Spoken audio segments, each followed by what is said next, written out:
for these various states, neighboring states, the federal capital, and all over the country. Okay, international markets. West Africa, especially countries like Togo, Benin, Ghana, Cameroon. Let's just take a quick look at this map. See where Delta State is, and see all the neighboring countries with deep sea port and everything that it can export some of these commodities to. So, I was going to discuss this, but I want the governor and the rest of us to know this. He already mentioned, or someone else mentioned Texas. Texas and Louisiana and Oklahoma are known as oil-producing states. What else do we know Texas for? Texas is the country's leading livestock-producing state. In case you didn't know now. Texas is also the largest rice-producing state. You all eat Uncle Ben's.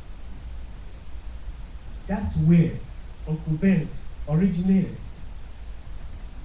Louisiana is also the coastal line of Louisiana and Texas supply 25 to 40% of refined material for the entire United States. Yet, Louisiana is the largest producer of, guess what? Canal.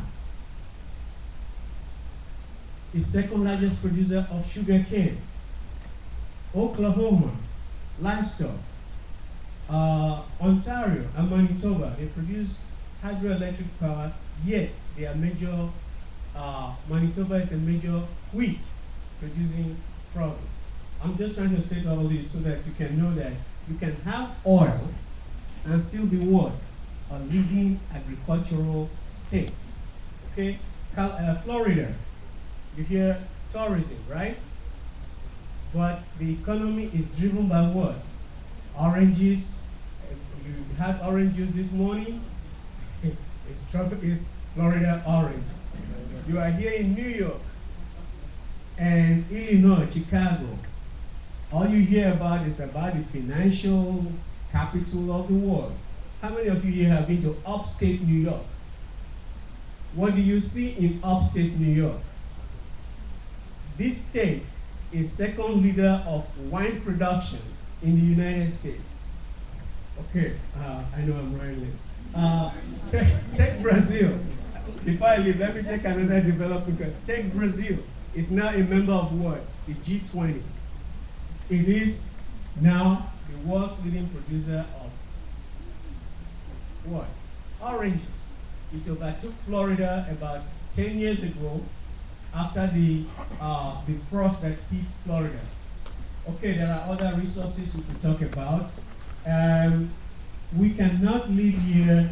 Governor, one of the things I hope will come out of the D3 as we begin to look back into the state is what we call strategic plan.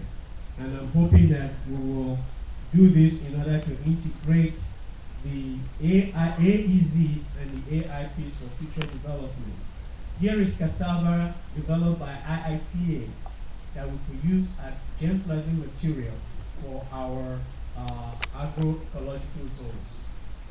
I'm going to just move ahead with these conclusions and make a note. Oil and gas are finite commodities and face several potential problems ahead. Price fluctuations, which the governor mentioned this morning, and there's also something else on the heels of oil. It is called biofuels and other sources of energy. Presently, I'm also leading our university's bioenergy project. We're looking at switchgrass, and we have a large coastal line. One of the crops we're working on are the halophytes, salt-loving plants. We have done tissue culture work on it, and know that we can rapidly multiply that.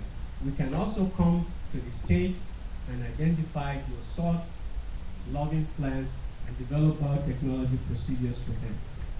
Delta State with dynamic leadership can become the breadbasket not only for Nigeria but also for the West African region. It can also lead Nigeria in exploring domestic and overseas markets. If we de-emphasize oil, we can make the state a more productive state. I think the Deltans in diaspora are ready and prepared to take advantage of the natural resources available to it. I almost missed something here. I need to thank my 15-year-old son, Honorode, for helping me rush through my PowerPoint presentation. I made him go late the other night, so of course I had to make some corrections here. If nothing else, Governor, the state is not only oil rich, it is tremendously, even more so, natural resource rich. And we have the talent, we have the wherewithal to make this a possibility for the paper will be in the compendium. Thank you, ladies and gentlemen. Thank you, Professor. Thank you, Professor. Let me, through you, apologize to those that